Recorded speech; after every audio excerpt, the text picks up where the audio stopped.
The rain fell in sheets against the cracked window of my studio apartment, each drop a tiny hammer against the glass.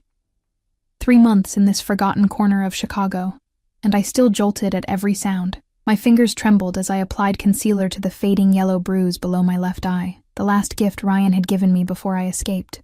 Just temporary, I whispered to my reflection, the words becoming a mantra. The studio apartment with its peeling wallpaper and temperamental plumbing was just temporary. The nightmares that jolted me awake, heart pounding against my ribs like a trapped bird, temporary. The constant looking over my shoulder, temporary. At least that's what I told myself. I tucked a strand of copper hair behind my ear and assessed my appearance. Green eyes dulled by exhaustion, cheekbones too prominent from weeks of forgetting to eat, clothes hanging loose on my once curved frame. The woman in the mirror was a stranger, a ghost of who I used to be before Ryan had systematically dismantled every piece of me. My phone buzzed, and my heart seized before I remembered he couldn't reach me here. I'd changed my number, deleted my social media, even dyed my naturally blonde hair this rusty copper shade. The text was from Mia, my only friend in the city. Got you that job interview. Vertigo. 7 p.m. tonight. Don't be late. Wear something nice. Vertigo. Supposedly one of the most exclusive bars in the city. Mia had mentioned knowing someone who could get me in. The tips alone could help me save enough to move somewhere Ryan would never find me. Somewhere I could start over properly. I pulled out the only dress I'd brought with me when I fled. A simple black number that hugged what curves I had left. Another gift from Ryan, but I couldn't afford to be precious about it. Not when I needed this job so desperately. The rain had eased by the time I stepped onto the street, but the evening air still clung to my skin, humid and oppressive. I clutched my tattered umbrella like a shield as I navigated the unfamiliar neighborhood. Mia had drawn me a map, marking shortcuts through alleys I'd normally avoid. But tonight, I couldn't afford to be late. Vertigo rose before me like something from another world, sleek obsidian glass and chrome. A modern fortress nestled between crumbling brick buildings. A line of beautiful people wrapped around the block, all sharp angles and expensive perfume.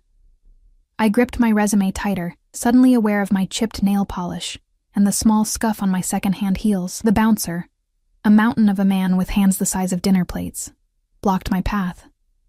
Back of the line, he grunted without looking at me. I swallowed hard, my voice emerging smaller than I intended. I'm here for an interview. Mia sent me.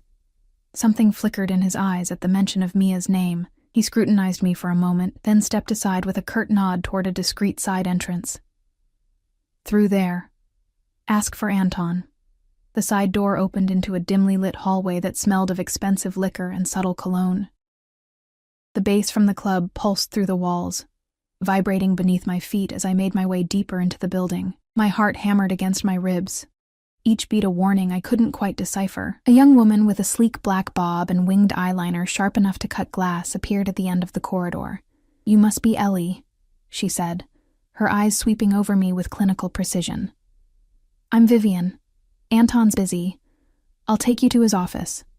I followed her through a labyrinth of hallways, each one drawing us further from the throbbing heart of the club. The walls transitioned from exposed brick to smooth, dark wood. The music faded, replaced by a weighted silence that pressed against my ears. Wait here. Vivian stopped before a polished door and knocked twice before disappearing inside. The hallway stretched empty in both directions, adorned only with tasteful, abstract art pieces that probably cost more than my entire life savings. I shifted my weight from one foot to the other, trying to ignore the mounting pressure in my chest, the voice in my head that whispered I didn't belong here. The door opened, and Vivian emerged. He'll see you now. The office beyond was spacious and dimly lit, dominated by a massive desk of dark wood. Floor-to-ceiling windows revealed the glittering cityscape, raindrops racing down the glass like liquid diamonds, and behind the desk, empty. Mr. Sokolov will be with you shortly, Vivian said, gesturing to a leather chair positioned before the desk. Please, make yourself comfortable. Alone, I perched on the edge of the chair, too tense to sink into its embrace. My eyes darted around the room, cataloging details, The lack of personal photos, the meticulous organization, the subtle scent of sandalwood and something sharper, metallic. Everything about the space spoke of power and control, reminding me uncomfortably of Ryan's obsessively neat apartment. I was reaching into my bag for my resume when I heard it, the soft click of the door opening behind me. The hair on my arms rose before I even turned around, some primitive part of my brain recognizing a predator in the room. Miss Eleanor Hayes. His voice slid over my skin like silk-wrapped steel, deep, accented, but with perfect diction that spoke of an expensive education. I rose and turned in one motion, my carefully rehearsed greeting dying on my lips. He was younger than I expected, early 30s perhaps, and devastatingly handsome in a way that felt dangerous rather than approachable. Dark hair swept back from a face of sharp angles and shadows. Eyes so intensely blue they seemed to glow in the dim light. His suit was clearly bespoke, molding to broad shoulders and a lean frame with the devotion of a worshipper. But it wasn't his appearance that stole my breath. It was the way he looked at me, like he was seeing through me, past the carefully constructed facade to the fractured pieces beneath. Like he recognized me, though we'd never met. Mr. Sokolov, I managed, extending my hand on autopilot. Thank you for seeing me. He moved toward me with the fluid grace of a predator. No wasted motion. His hand engulfed mine, warm and dry, his grip firm without being crushing. Unlike Ryan, who'd always squeezed too hard, a subtle reminder of his strength. Anton, please. A smile curved his lips, but never reached his eyes. Those remained fixed on mine, assessing. Mia speaks highly of you. I wondered what exactly Mia had told him, what secrets she'd shared in her effort to help me. The thought made my skin crawl. Please sit. He gestured to the chair I'd vacated, circling around to lean against the front of his desk, rather than retreating behind it. The position left him looming over me. A power play so subtle I almost missed it. Tell me why you want to work at Vertigo, Eleanor. He tilted his head slightly, studying me with unnerving intensity. I'd practiced this answer, crafted it carefully to sound enthusiastic without appearing desperate. But under his gaze, the rehearsed words dissolved on my tongue. I need a fresh start, I said instead, honesty spilling out before I could catch it. And I've heard the tips here are good. Something flashed in his eyes. Surprise, perhaps, or amusement. Refreshingly direct. Most people try to impress me with flowery declarations of passion for mixology. I should have said something witty or charming then. Something to secure this job I so desperately needed. Instead, I said nothing. Trapped in the blue intensity of his gaze like an insect in amber. Anton pushed away from the desk and walked to the windows, hands clasped behind his back as he surveyed his kingdom below. You have no experience in high-end establishments. It wasn't a question, but I answered anyway. No. But I'm a fast learner, and I work hard. I don't doubt it.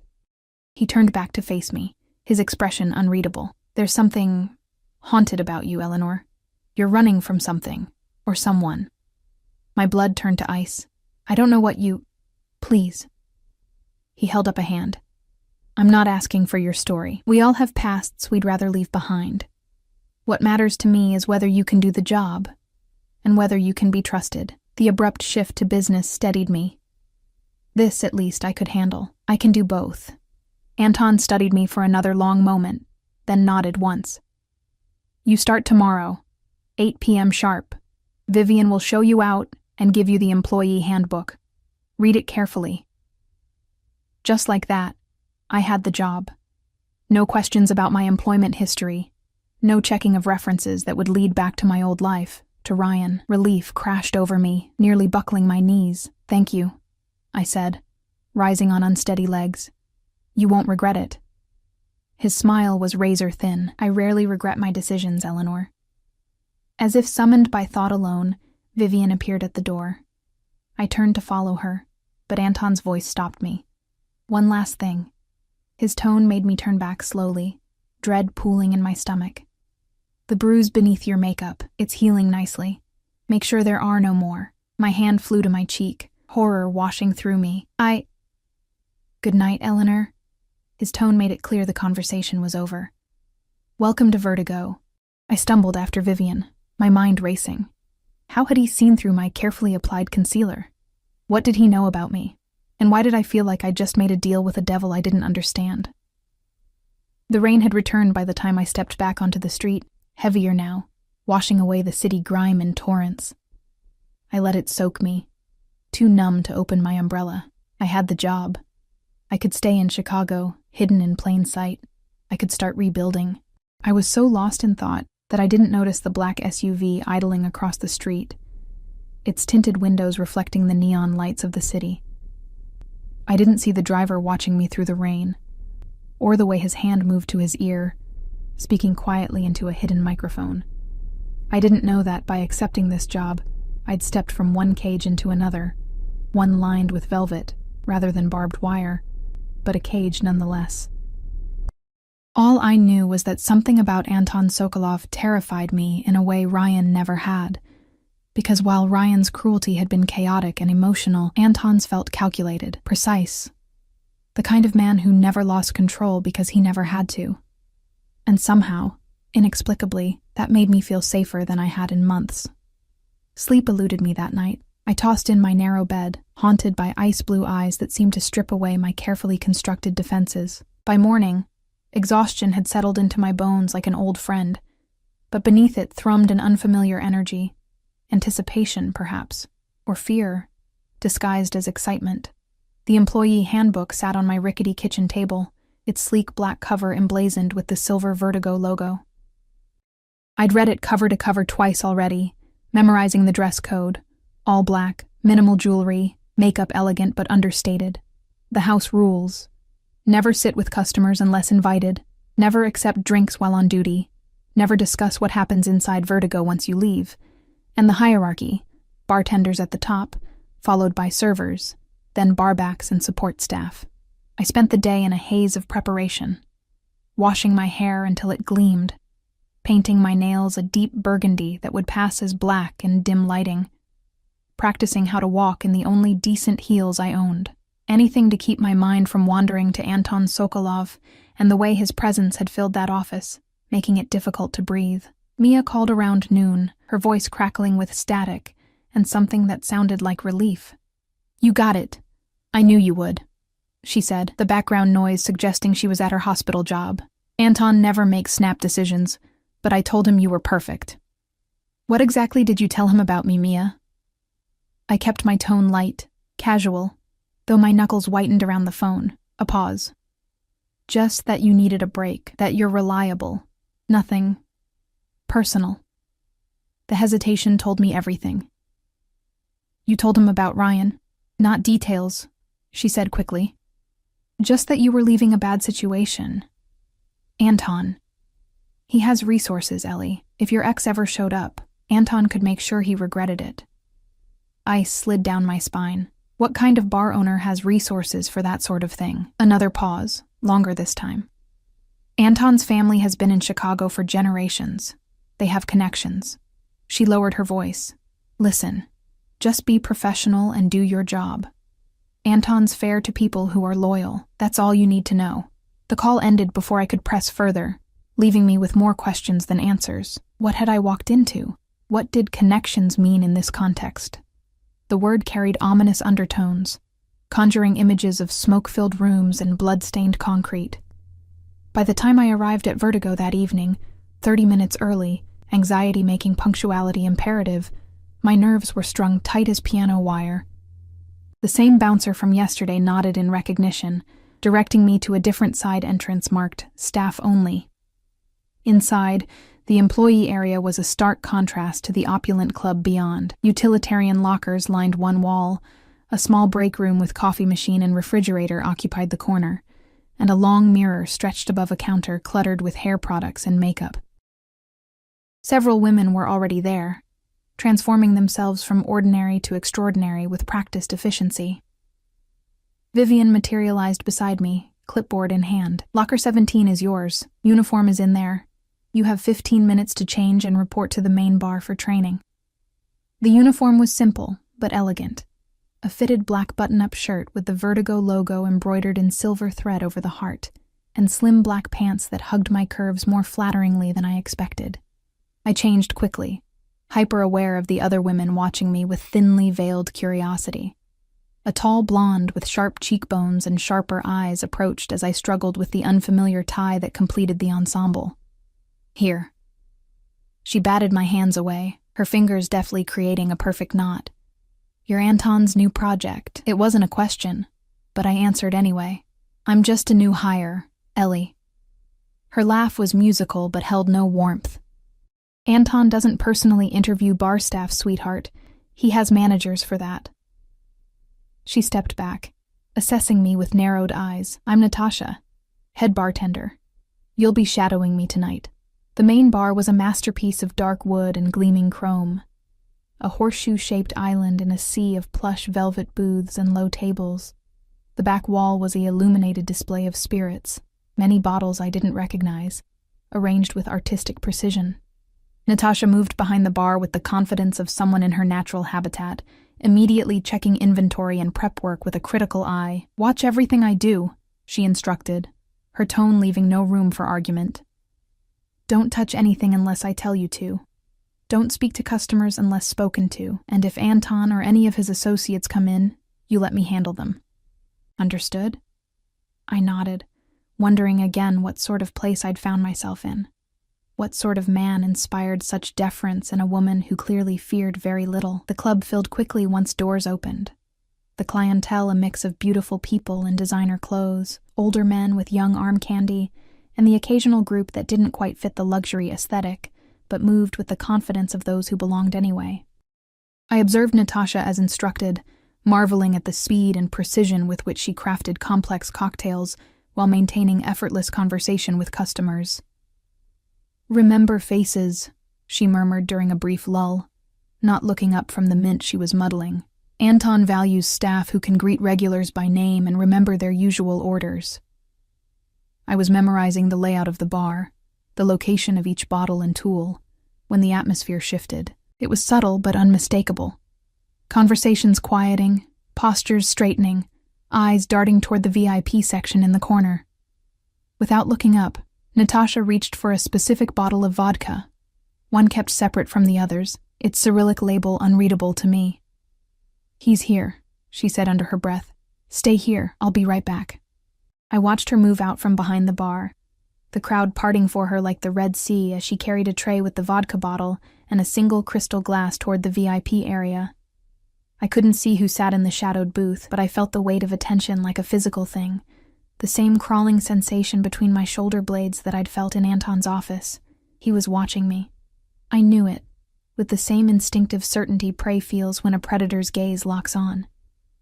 Natasha returned, her expression carefully neutral. "Anton wants you to bring his next drink. In an hour, he says you'll know when." My mouth went dry. "What does he drink?" "You saw the bottle.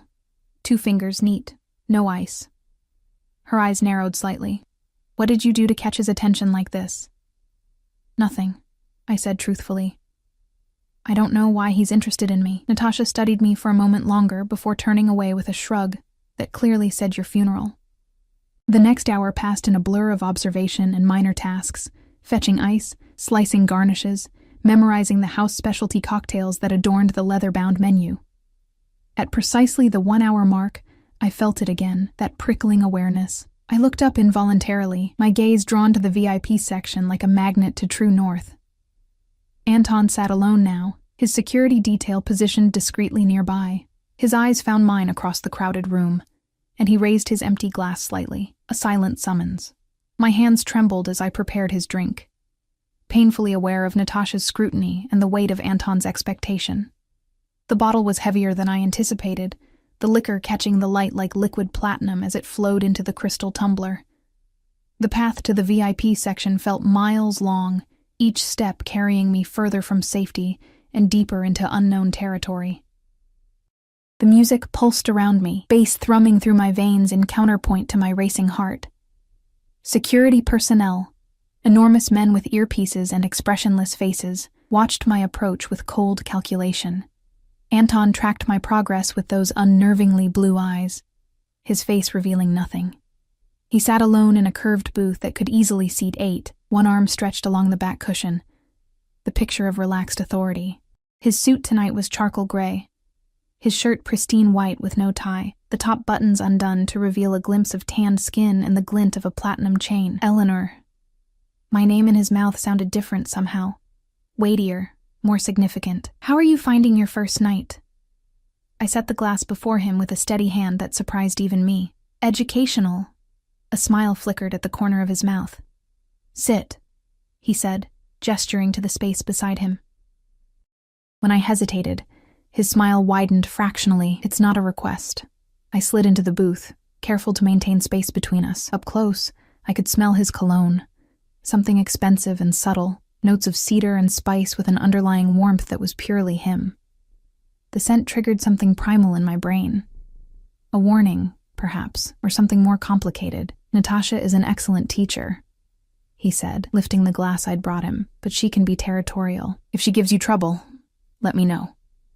I can handle difficult personalities, I said, thinking of Ryan's unpredictable moods, the eggshell dance I'd perfected to avoid triggering his temper. Something in my tone made Anton's eyes sharpen. Yes, I imagine you can. He took a sip of his vodka, those blue eyes never leaving mine. Tell me something true about yourself, Eleanor. Not the story you've crafted for others, but something real. The request caught me off guard. I'm not sure what you mean. Yes, you do. His voice was soft but implacable. One truth freely given, considerate payment for the opportunity I've provided. I should have invented something harmless.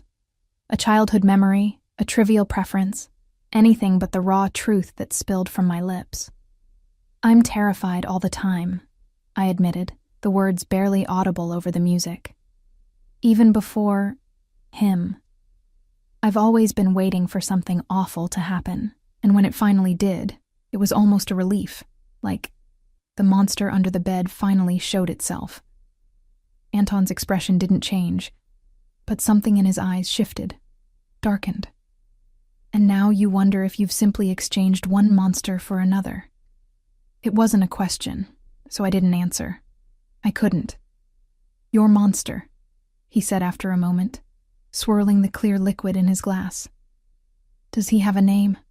My throat closed around Ryan's name, panic fluttering in my chest like a trapped bird.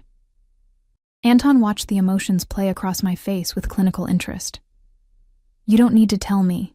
Names have power, and you're not ready to give him up just yet. He leaned forward slightly, his voice dropping to a near whisper. But when you are, when you're ready to be truly free of him, you'll tell me. And then I'll make sure he never haunts you again. The promise sent a shiver through me. Fear and something else. Something I wasn't ready to examine.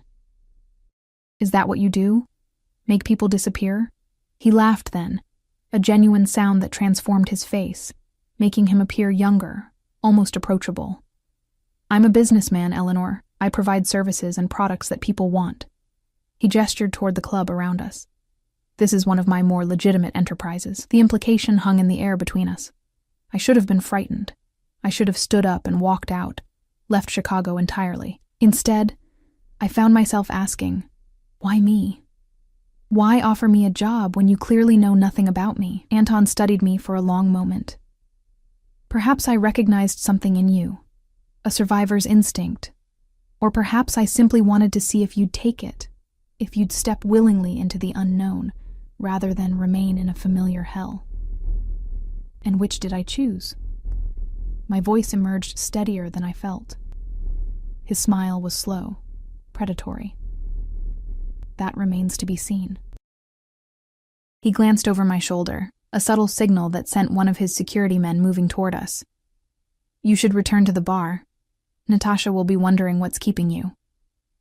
I slid out of the booth, suddenly desperate for space, for air that wasn't saturated with his presence. But his voice stopped me before I could escape. One more thing, Eleanor. Those blue eyes locked on mine, all traces of warmth vanishing. The rules in the handbook about discretion. Take them very, very seriously. What happens in Vertigo stays in Vertigo. What happens in my presence stays between us. Break that trust, and our arrangement ends, unpleasantly. The threat was clear, wrapped in velvet though it was. I nodded once, unable to find my voice, and turned to leave. And Eleanor? The sound of my name pulled me back around. That color suits you. The hair. But I find myself wondering what you look like as a blonde. Ice crystallized in my veins. He knew. Somehow, he knew what I'd looked like before. The knowledge felt like hands around my throat, squeezing. "Good night, Mr. Sokolov."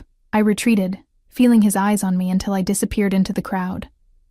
Back at the bar, Natasha's curiosity was palpable, but she asked no questions.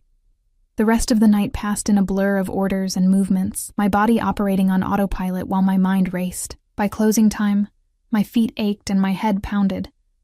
But the envelope Natasha handed me, containing my night's tips, made the discomfort worthwhile. "You survived," she said, something like respect flickering in her eyes. "Most don't make it past training when Anton takes a personal interest." I wasn't sure if that was meant as a warning or encouragement.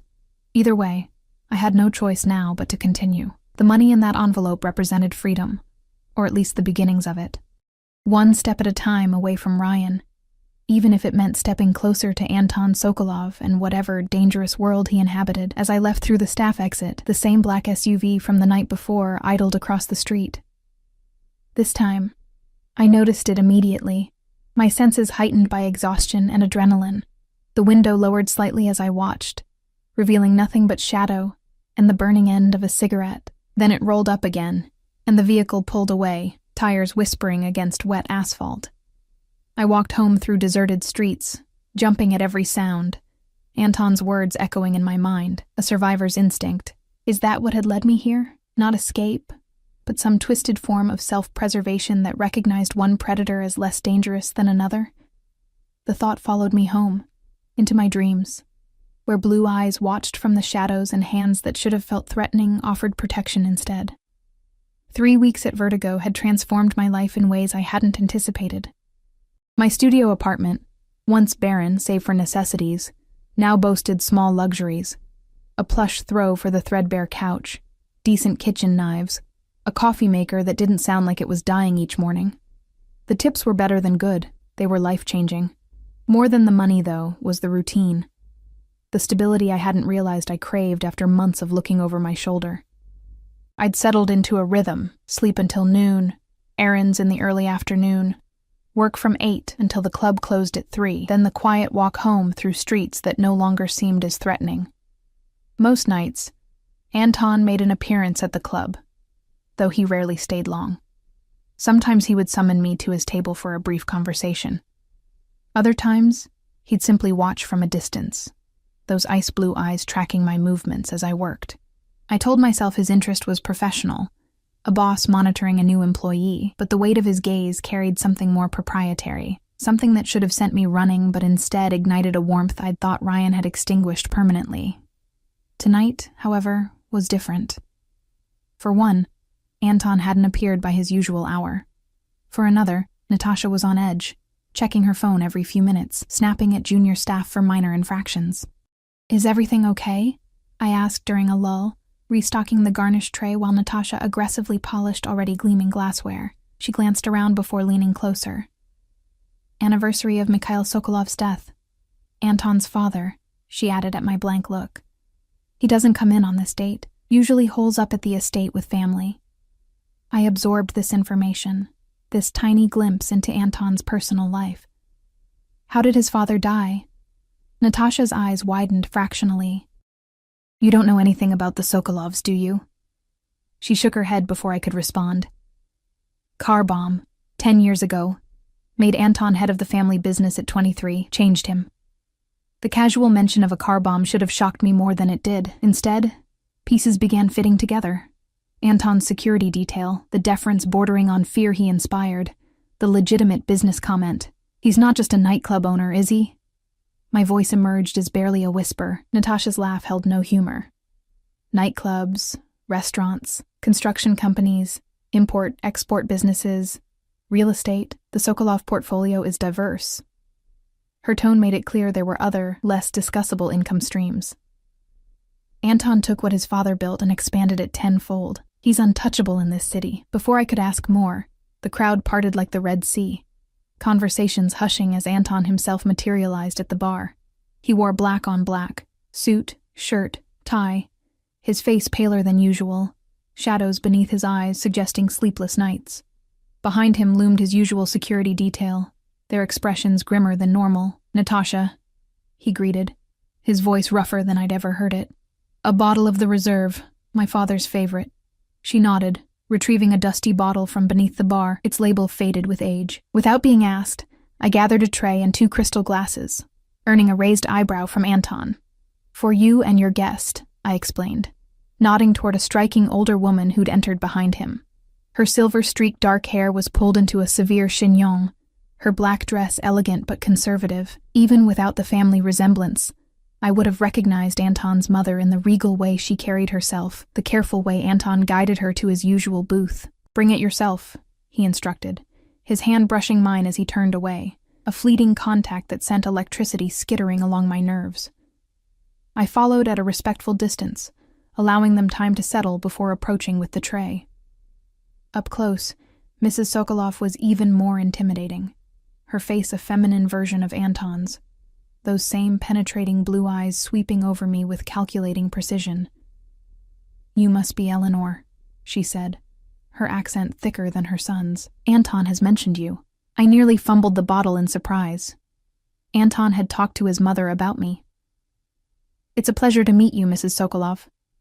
"Irina," she corrected, watching as I poured the amber liquid into their glasses. "My son says you make quite an impression." I risked a glance at Anton, finding his expression unreadable. "I'm just doing my job." "She's being modest," Anton said, his eyes never leaving my face. "Eleanor has a talent for adaptation." Something passed between mother and son, a silent communication I couldn't decipher. Irina lifted her glass in a silent toast, which Anton mirrored before they both drank. "Leave the bottle," Anton instructed as I made to retreat. "And bring another glass." My pulse jumped. "Sir?" "Join us," Irina clarified, gesturing to the empty space beside her son. "Just for a moment. It's a night for remembrance, and fresh faces make old grief more bearable." It wasn't a request I could refuse.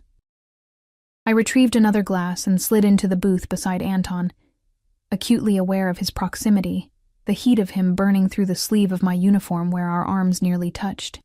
Irina poured a measure into my glass, her movements precise despite the emotion evident in her eyes. "To Mikhail," she said, raising her glass once more. "To father," Anton echoed, his voice tight with controlled grief. I lifted my own glass, uncertain of the protocol but understanding the importance of the moment. The liquor burned a path down my throat, warming me from within. Expensive cognac, I realized, far smoother than anything I'd tasted before. "He would have liked you," Irina said abruptly, her gaze piercing through me. Mikhail had a fondness for those with fire in their eyes, those who had survived something. I swallowed hard, unsure how to respond to such an assessment from a woman who knew nothing about me. Or so I thought. "Eleanor is running from someone," Anton said, swirling the cognac in his glass. "A man who thought he owned her." Betrayal flashed hot in my chest. "I never told you that." "You didn't have to." His eyes met mine, challenging. "I had you investigated the night Mia recommended you." The cognac turned to acid in my stomach. "You had no right." "I had every right," he countered, his voice dropping to a dangerous register. "I need to know who enters my world, what baggage they bring with them." "Anton is protective of what he considers his," Irina interjected, her tone suggesting this was a familiar trait rather than a criticism. "I'm not his," I said, the words emerging sharper than intended. "I'm an employee." A cold smile curved Anton's mouth. "For now." The implications of those 2 words hung in the air between us, charged with meaning I wasn't prepared to examine. I moved to stand, suddenly desperate for space, but Anton's hand closed around my wrist. Not painfully, but with enough pressure to communicate his wish for me to remain. "My son is not always delicate in his approach," Irina said, watching our interaction with shrewd eyes. "But his intentions are usually sound." She finished her drink and set the glass down with finality. "I will retire now. The day has been long enough." She slid gracefully from the booth, placing a hand on Anton's shoulder. "Don't frighten this one away, Anton. She has potential." With that cryptic assessment, she departed, one of Anton's security detail peeling away to escort her out. Anton's hand remained around my wrist, his thumb absently stroking the sensitive skin over my pulse point, in a gesture that felt unconsciously possessive. "You had me investigated." I kept my voice low, anger simmering beneath the surface. "You invaded my privacy." "I protected my interests," he corrected. "And yours, though you don't see it yet." "What exactly do you know about me?" He released my wrist, turning to face me more fully. "I know you're Eleanor Jean Hayes, 27, born in Cedar Rapids, community college dropout, worked as a waitress at 5 different establishments in 3 years. Lived with Ryan Daniels for 18 months in Milwaukee until you disappeared 3 months ago after an ER visit for accidental injuries." His eyes hardened. "I know he's been looking for you, that he's contacted your parents, your old friends, anyone who might know where you went." Each word was a blow, stripping away the illusion of safety I'd carefully constructed. "How? I have resources," Anton said simply. "Eyes and ears in many places. The moment your name crossed my desk, I made it my business to know everything about you." He leaned closer, his voice dropping further. "Including the restraining order you filed and then dropped, the police reports you made and then recanted, the pattern of control and escalation that nearly ended with you in a body bag." Tears burned behind my eyes, but I refused to let them fall. "Why? Why would you care about any of that?" Something flashed in his expression, something raw and personal that disappeared so quickly I might have imagined it. "Let's just say I recognized certain patterns." He refilled our glasses with meticulous precision. "Your Ryan Daniels is a particular type of predator, one I've encountered before." "He's not my Ryan," I said automatically, the possessive making my skin crawl. Anton's mouth quirked slightly. "No, he's not. Not anymore." He lifted his glass. "To new beginnings." The toast felt loaded with double meaning, but I raised my glass anyway, desperate to shift the conversation away from my past. To new beginnings. We drank in silence, the club pulsing around us, a bubble of stillness amid the chaos. When Anton spoke again, his voice had lost its edge, softened perhaps by the cognac and the weight of his own remembrance. "My father was murdered when I was 23, he said, eyes fixed on his glass. "A business rival. It was meant to be me in that car." He looked up, his gaze finding mine.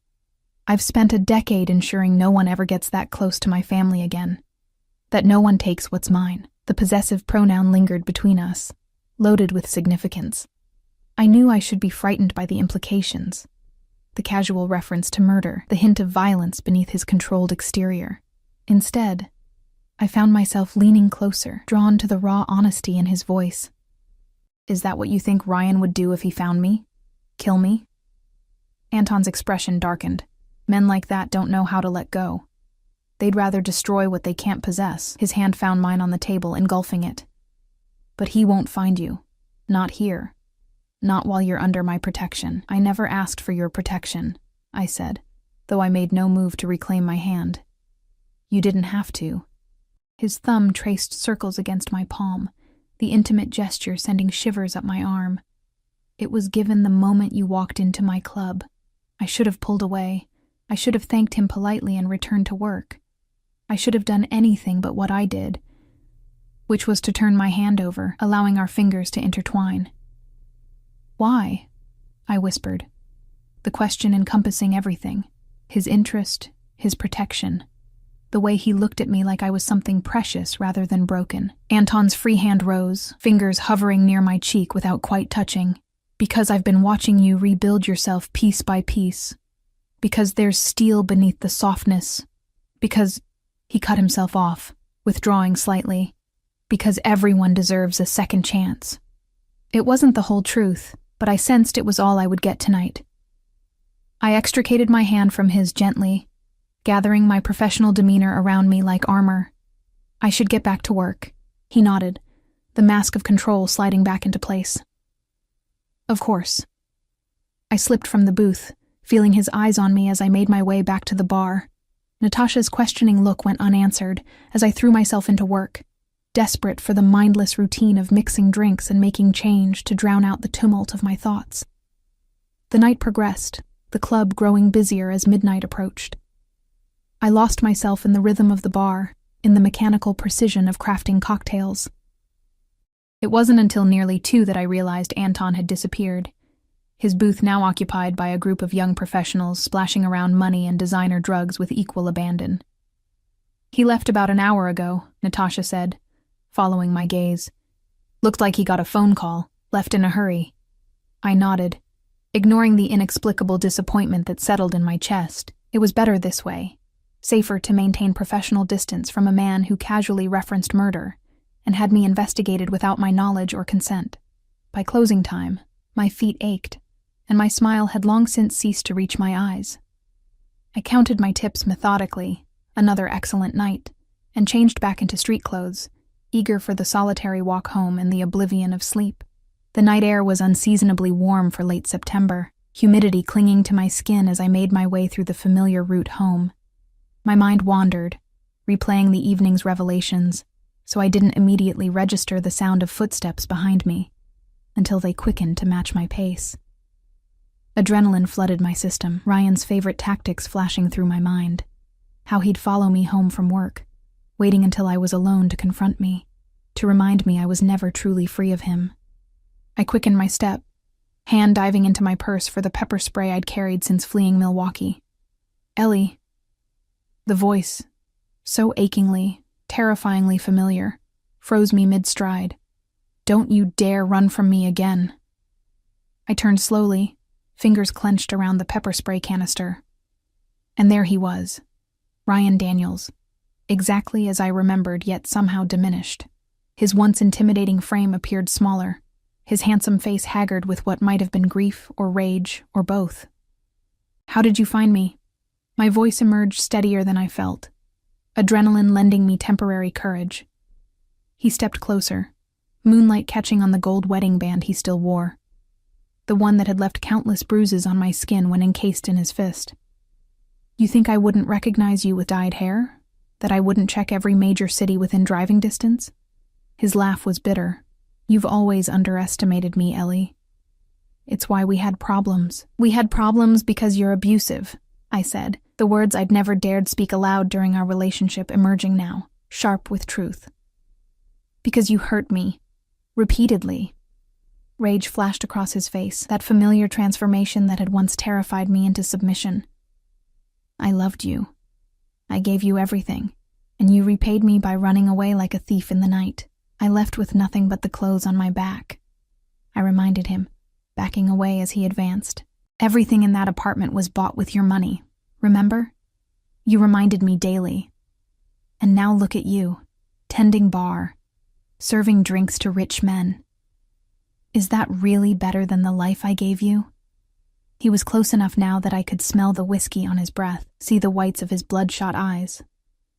"Come home, Ellie. I've changed. I swear it. The familiar refrain, I've changed. I'm sorry.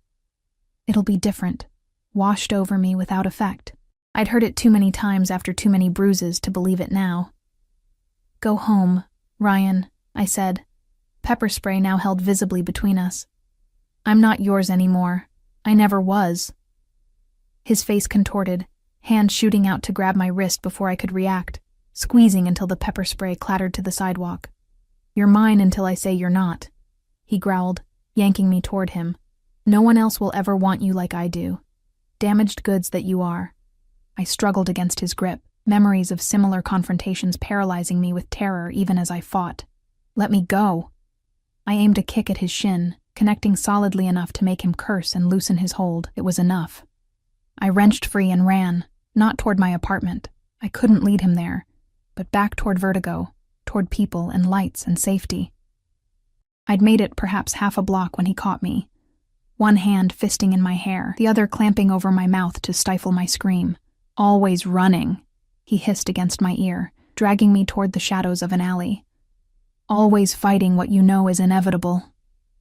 I bit down on his hand, hard enough to taste copper, and his pained yelp was followed by a backhand that sent me staggering against the alley wall, ears ringing. Before I could recover, He was on me again, pinning me with his body weight, one hand around my throat. "I just wanted to talk," he said, his voice a parody of reason, even as his fingers tightened. "Why do you always make me hurt you?"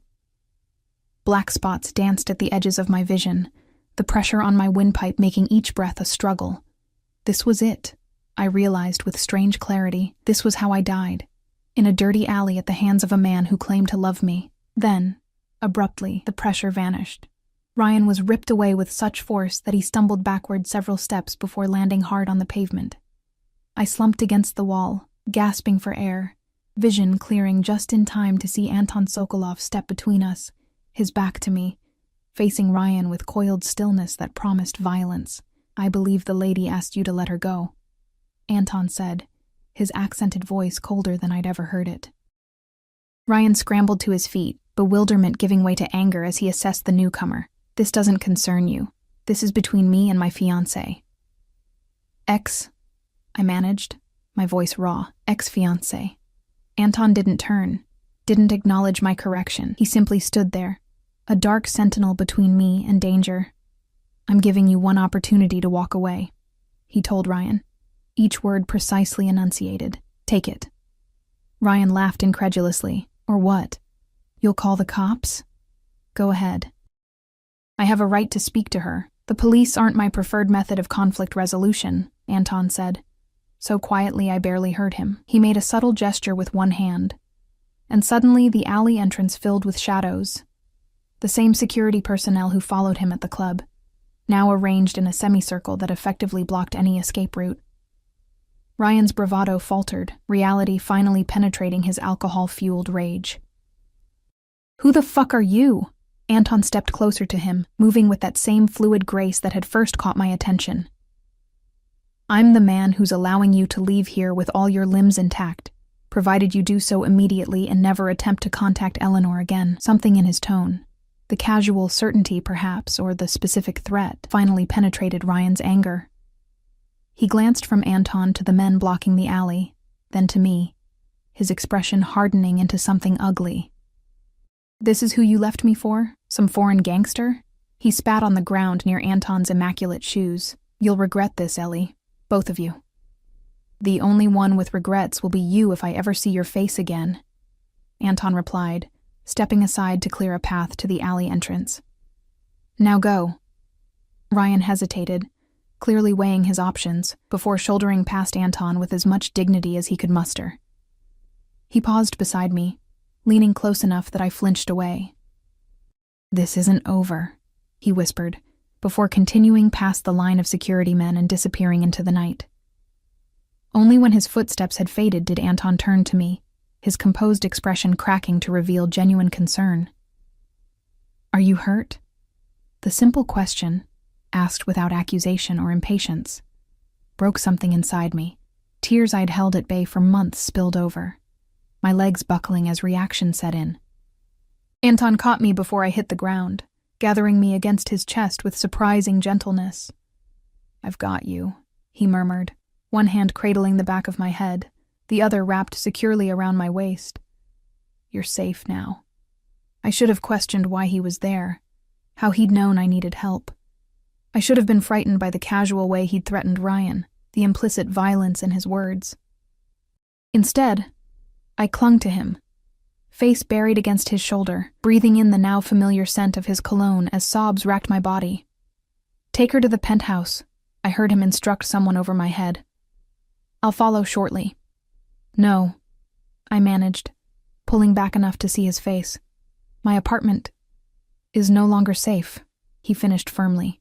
"He followed you from Vertigo, which means he knows where you work. It won't take him long to discover where you live." His thumb brushed away a tear from my cheek.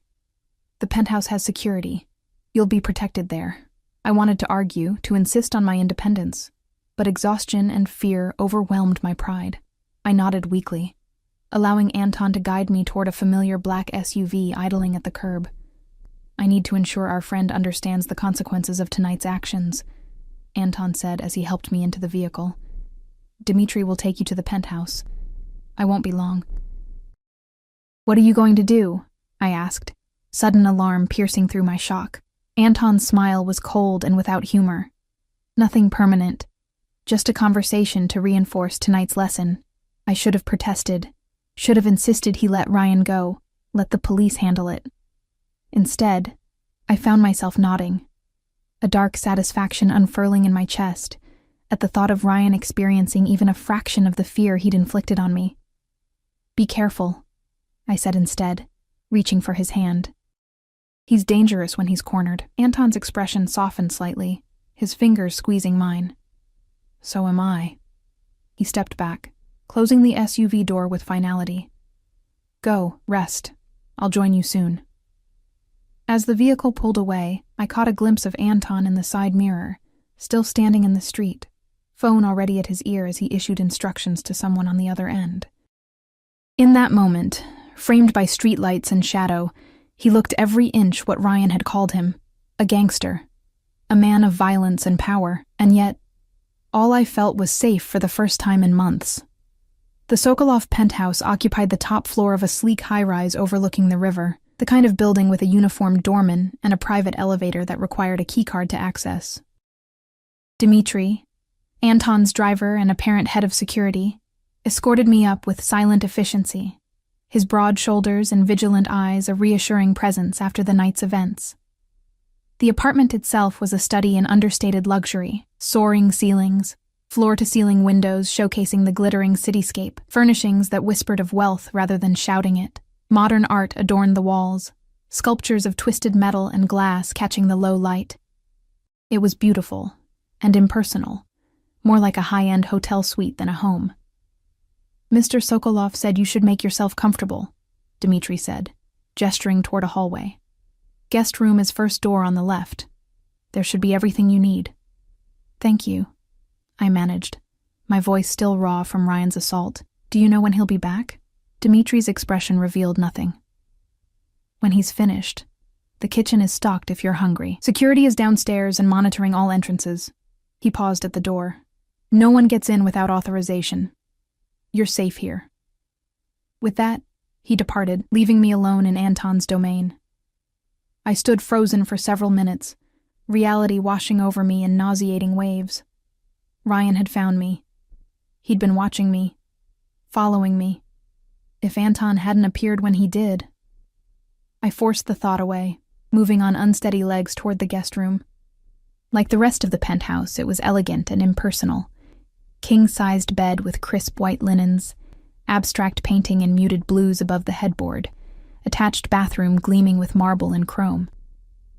A small duffel bag sat on a bench at the foot of the bed, and inside I found toiletries, a silk pajama set, and a soft t-shirt and sweatpants that would obviously swallow my frame.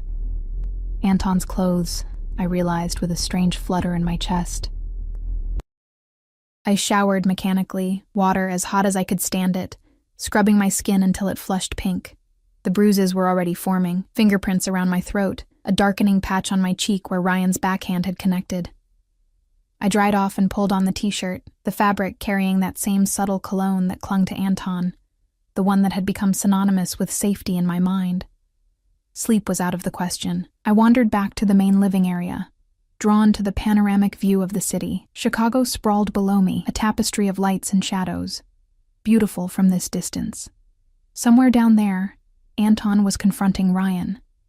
The thought should have troubled me more than it did. I wasn't sure how much time had passed when I heard the elevator doors slide open.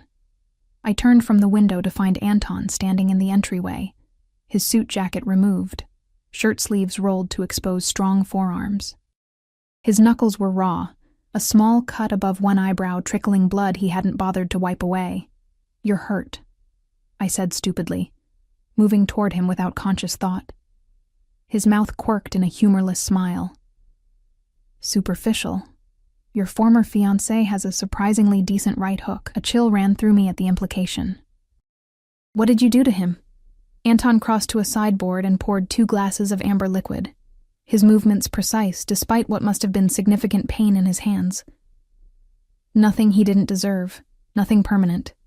He offered me one of the glasses, and I took it automatically, our fingers brushing in the exchange.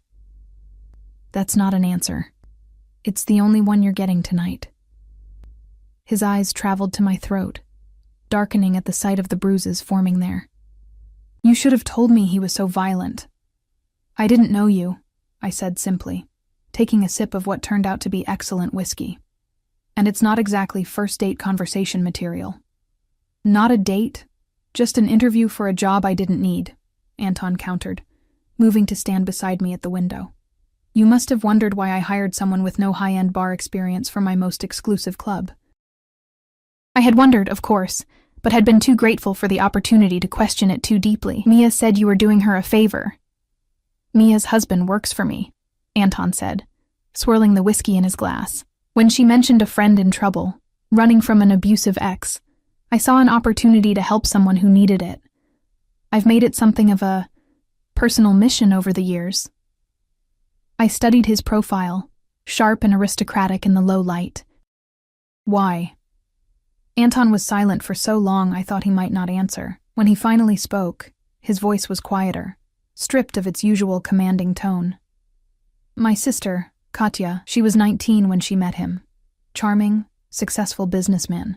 By the time we realized what was happening behind closed doors, she was too afraid to leave, too convinced she deserved it. His knuckles whitened around his glass. She finally gathered the courage to run after he put her in the hospital. He found her 3 days later. The police called it a murder-suicide. Horror washed through me, followed immediately by understanding. That's why you recognized the patterns.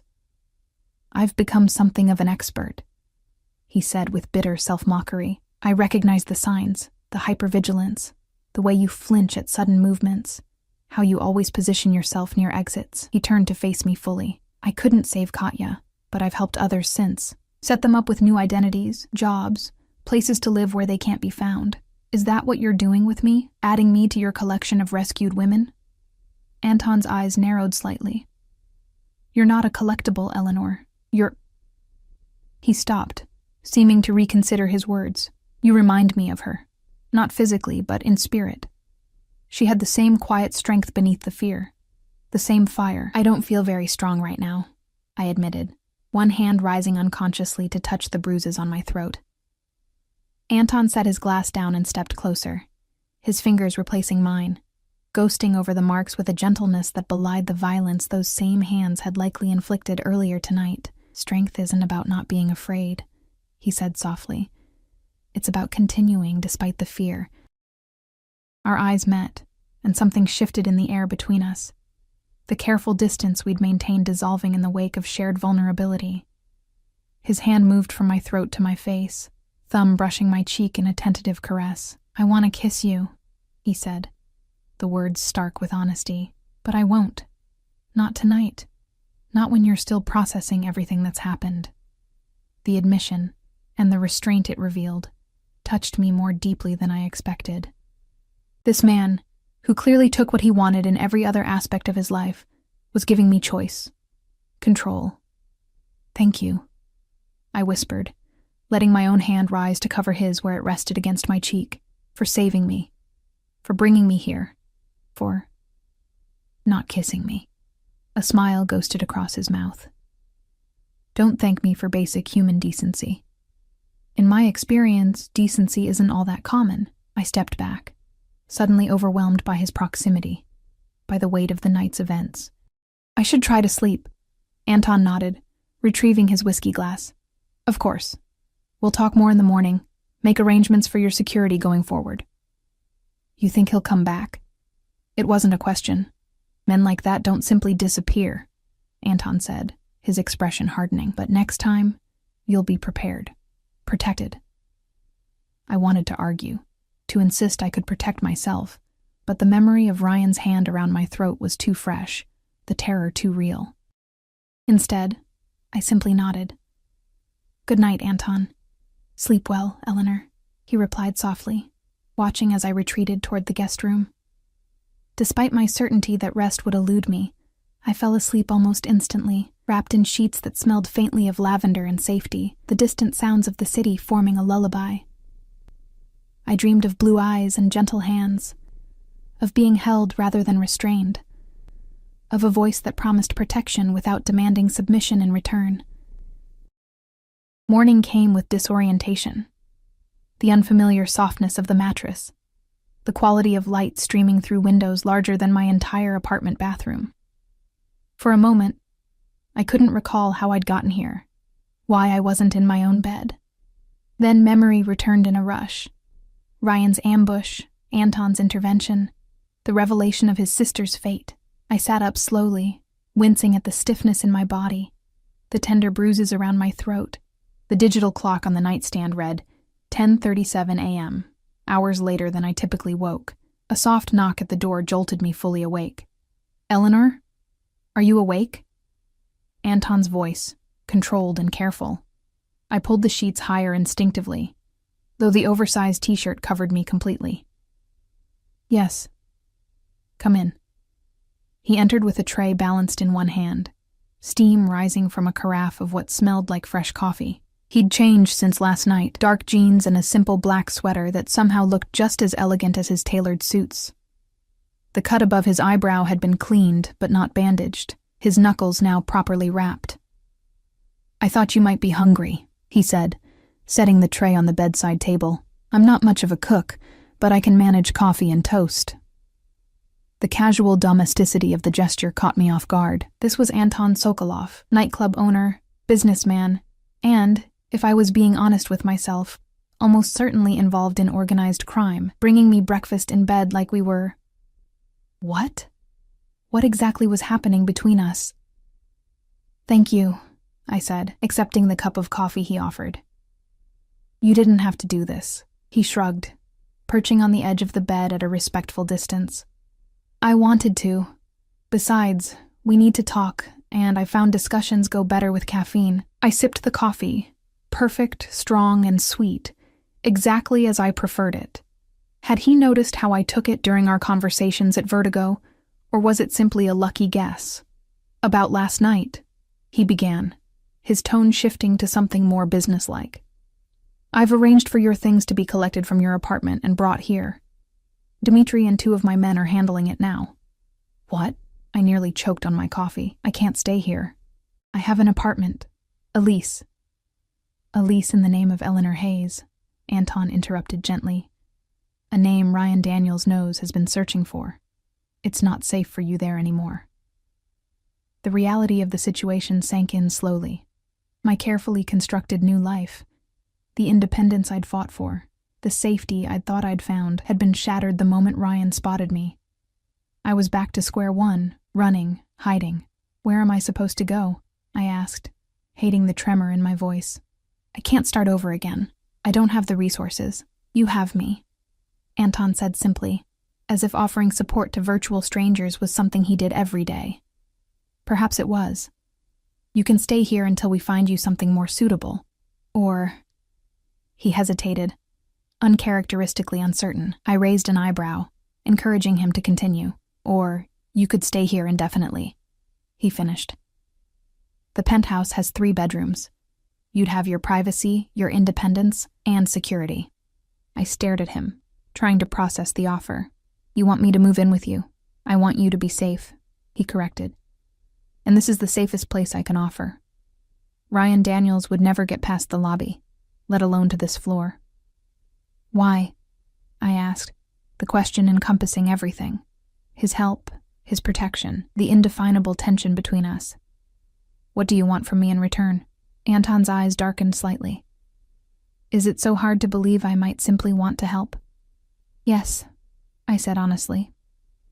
"In my experience, nothing comes without strings," he nodded, accepting the assessment without offense. "Fair enough. I told you about Katya, about how I couldn't save her. That's part of it. Atonement, perhaps. But there's more." His gaze held mine, unflinching. "I'm drawn to you, Eleanor, in a way I haven't been drawn to anyone in a very long time. I want to see who you become when you're not looking over your shoulder, when you're not running or hiding. I want..." He paused, choosing his words carefully. "I want the opportunity to know that woman." The admission hung between us, brutally honest and strangely vulnerable, coming from a man who projected such control and power. I should have been wary. This had all the hallmarks of another unhealthy dynamic, another man trying to position himself as savior and protector. And yet, something felt different. Anton had opportunities to exert control over me last night. and hadn't taken them. He'd brought me to safety, and then given me space. He'd been honest about his interest without making demands. "I don't know if I can be what you want," I said finally, setting down my coffee cup with hands that trembled slightly. "I'm still broken. I don't know if I can trust anyone, let alone a man I barely know who clearly lives a life I don't fully understand." "I'm not asking for promises," Anton said, rising from the bed. "Just time. Stay. Heal. Get to know me. Let me get to know you. If at any point you want to leave, I'll help you set up somewhere else, somewhere safe." He moved toward the door, pausing with his hand on the knob. "The choice is yours, Eleanor. It will always be yours." With that, he left, closing the door softly behind him, leaving me with cooling coffee and a decision that felt monumental in its implications. I spent the morning exploring the penthouse while Anton worked in his home office, phone calls in rapid-fire Russian occasionally drifting down the hallway. The place was even larger than I'd realized last night. 3 bedrooms, each with its own bathroom, a chef's kitchen I suspected rarely saw use, a formal dining room, and a study lined with books in multiple languages. The terrace wrapped around 2 sides of the building, offering views that made my heart stop with their beauty. It was late afternoon when Dmitri returned with several boxes and suitcases. My entire life, packed up and transported while I sipped expensive coffee and contemplated my future from a luxury penthouse. The absurdity of the situation wasn't lost on me. "Where would you like these, Miss Hayes?" Dmitri asked, his stoic expression betraying nothing of what he thought about his boss bringing home a bartender with a violent ex. "The guest room is fine," I said, then hesitated. "Actually, has Anton, Mr. Sokolov, said where he wants me to stay? If I stay?" Something like approval flickered in Dmitri's eyes. "He said the choice of rooms was yours, but he had the blue room prepared." He nodded toward the hall leading to the 3rd bedroom, the one I hadn't yet explored. The blue room, as Dmitri called it, was breathtaking. Walls painted a soft azure, furnishings in complementary shades of cream and silver, a private balcony overlooking the river. Unlike the impersonal guest room I'd occupied last night, this space felt designed for comfort, for living rather than just staying. "This was Katya's room," Anton's voice came from behind me. "When she needed somewhere to go, she stayed here." I turned to find him leaning against the doorframe, watching my reaction with guarded eyes. "It's beautiful," I said softly, "but I don't want to disturb her space." "It's been empty for 7 years," he replied, stepping into the room. "She would have liked you, I think. She would want her room used by someone who needed it as she once did." The significance of the gesture wasn't lost on me. He was offering not just a place to stay, but a connection to someone he'd loved and lost, someone whose fate he was trying to prevent me from sharing. "If I stay," I began carefully, "there would need to be boundaries. I won't be kept or controlled." Anton's expression remained neutral, but something like respect flickered in his eyes. "Name your terms." "I keep working at Vertigo," I said, the first condition coming easily. "I pay rent, a fair market rate for a room in this area." "The building is owned by Sokolov Holdings," he countered. "Technically, you'd be renting from my company, not from me personally. Would that be acceptable?" I nodded slowly. "I maintain my own finances, my own schedule. I come and go as I please." "With security," he interjected. "At least until we're certain Ryan is no longer a threat. Non-negotiable." It was reasonable, if unwelcome. "Fine. But they stay outside. They don't follow me into buildings or monitor who I spend time with." Anton considered this for a moment before nodding. "Agreed, with one exception. They accompany you to and from Vertigo until we have a more permanent solution to the Ryan problem." The phrasing sent a chill through me. "What do you mean, permanent solution?" His expression hardened. "I told you, men like that don't simply disappear.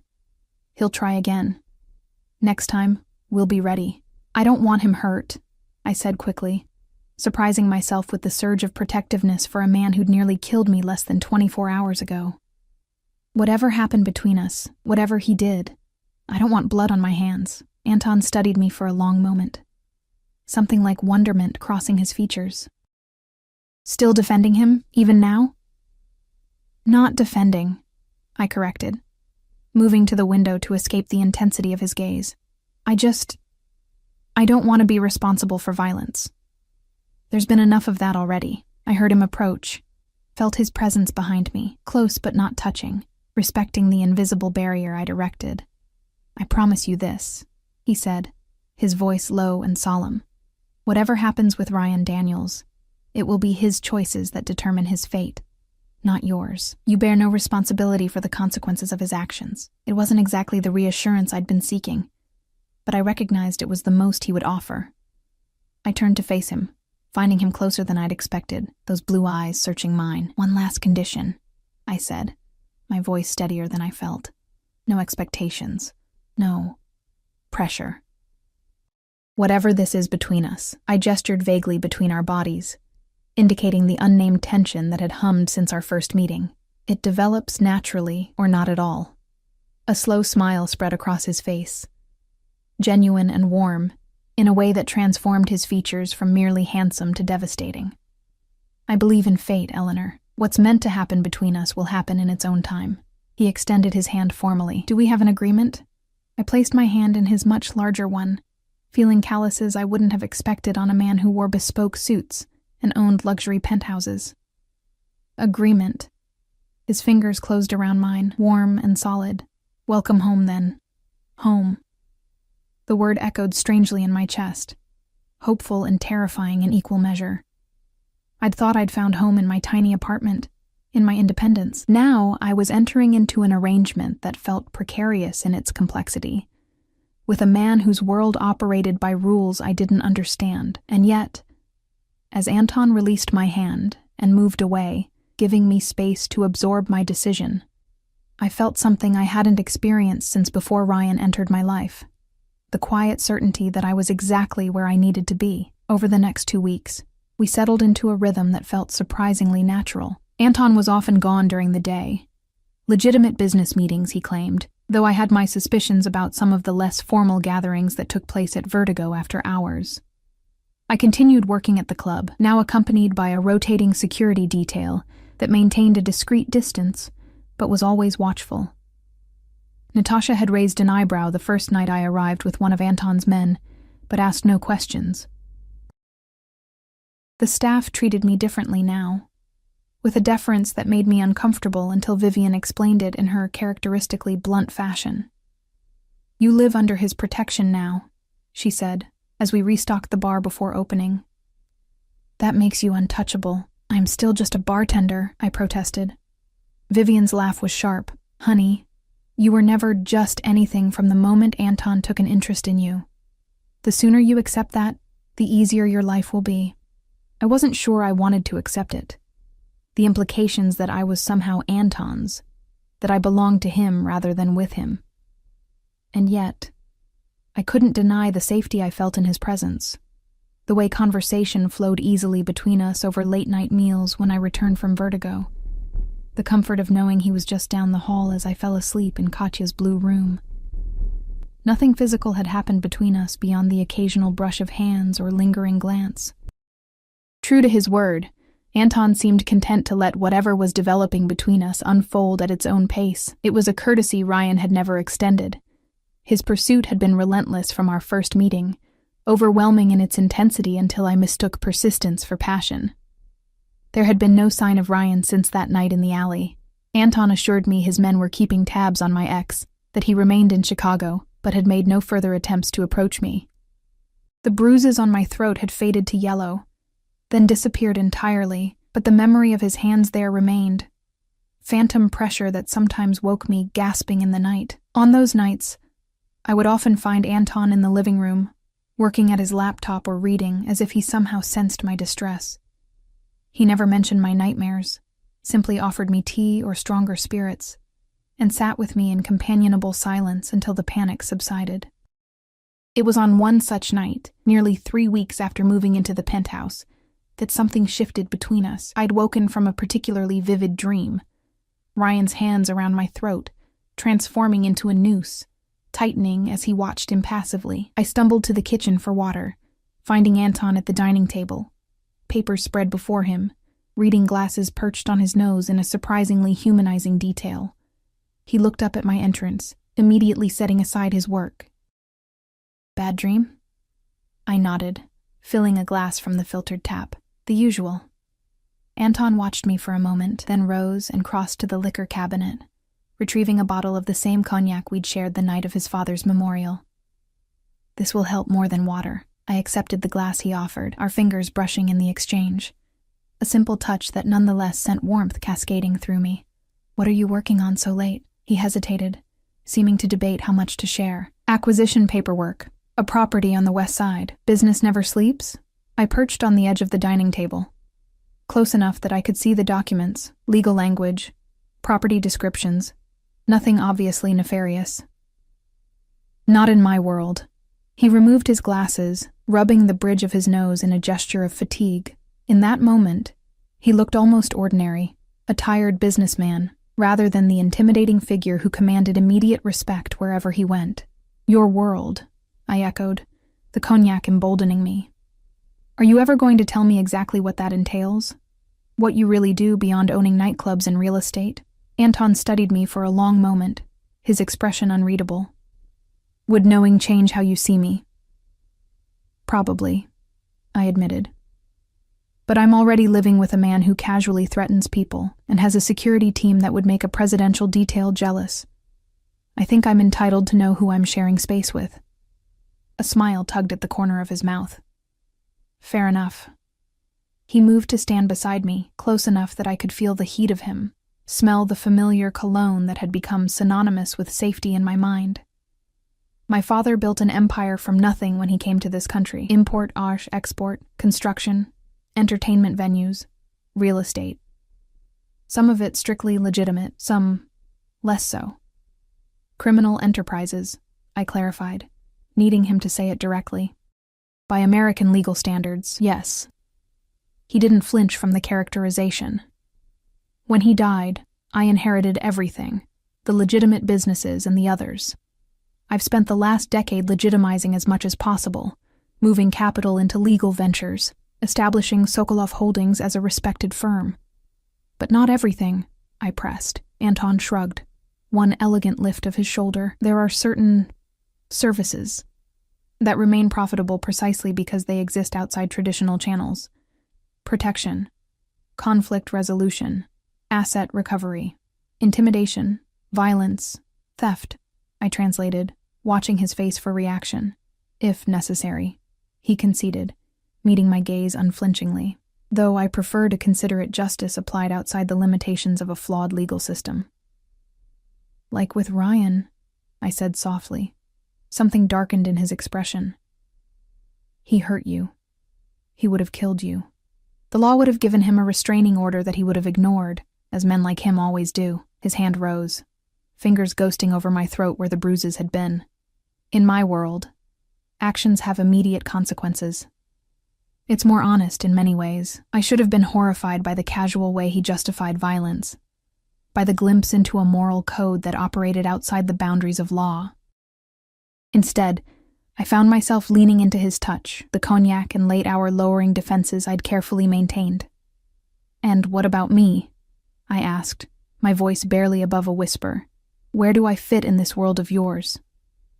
Anton's hand moved from my throat to cup my cheek, his touch gentle despite the calluses I'd noticed before. You exist outside it, he said, blue eyes darkening as they held mine. You are not a transaction or an asset or a liability to be managed. You're... He paused, seeming to search for the right words. You're the first person in a very long time who makes me want more than power or control. The admission hung between us, vulnerable in its honesty. I reached up, covering his hand with mine where it rested against my cheek. What do you want, Anton? You, he said simply. However you're willing to be wanted. The last of my reservations dissolved at the raw truth in his voice. I leaned forward, closing the distance between us until our lips were mere inches apart. Show me. For a heartbeat, he remained still, giving me one final chance to retreat. When I didn't, his mouth claimed mine with surprising gentleness. A question rather than a demand, an invitation rather than a conquest. I answered by sliding my arms around his neck, pressing closer as the kiss deepened, heat blooming between us like a long-banked fire suddenly given oxygen. His hands moved to my waist, lifting me effortlessly onto the table, stepping between my knees as months of tension finally found release. "Eleanor," he murmured against my mouth, my name a reverence on his lips. "Tell me you want this. Tell me you want me. I want this," I whispered back, fingers threading through his hair, drawing him closer. "I want you. I have since that first night in your office." A groan escaped him, the sound of restraint finally broken. His kisses grew more insistent, trailing from my mouth to my jaw, down the column of my throat where Ryan's hands had left their mark, reclaiming that space with gentleness, erasing the memory of violence with something healing. We didn't make it back to either bedroom that night. Instead, we christened the dining table, the living room sofa, finally ending up on the plush rug before the floor-to-ceiling windows, the city lights a glittering backdrop to our entwined bodies. Anton was a revelation, responsive to every sigh and shiver, attentive in a way Ryan had never been, patient in drawing out pleasure rather than simply taking his own. Afterward, he cradled me against his chest, one hand tracing lazy patterns along my spine, the other entwined with mine. "Stay with me," he murmured into my hair, the words carrying weight beyond the immediate moment. Not just in the penthouse, with me. I propped myself up on one elbow, studying his face in the dim light. "What exactly are you asking?" His free hand rose to brush hair from my face, thumb tracing the curve of my cheekbone. "I'm asking you to be mine, Eleanor. To let me be yours. No more separate rooms, no more pretending we're just roommates or employer and employee. I want everyone to know you belong with me." The possessiveness in his voice should have triggered alarm bells after my experience with Ryan.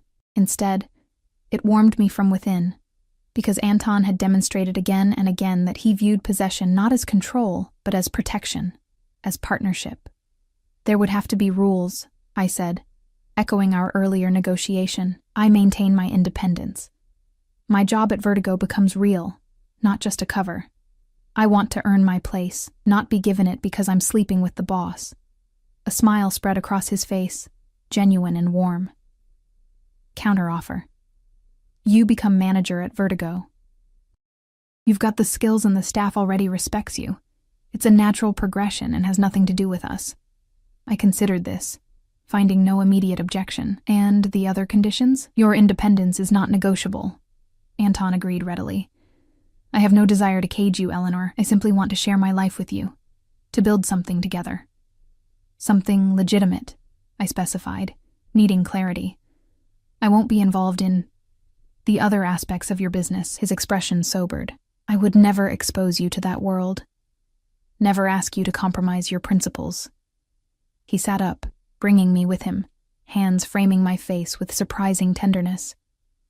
"I am what I am, Eleanor. I can't change my past or erase certain obligations, but my future, that I can shape. With you, if you're willing." The earnestness in his voice, the vulnerability beneath the strength, made my decision easier than I'd expected.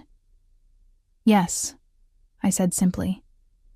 "I'll stay with you. Be with you." The smile that transformed his face was worth any risk, any uncertainty about the complex man I'd chosen. He gathered me close, sealing our agreement with a kiss that promised protection without possession, passion without control. "Mine," he murmured against my lips, "and I am yours."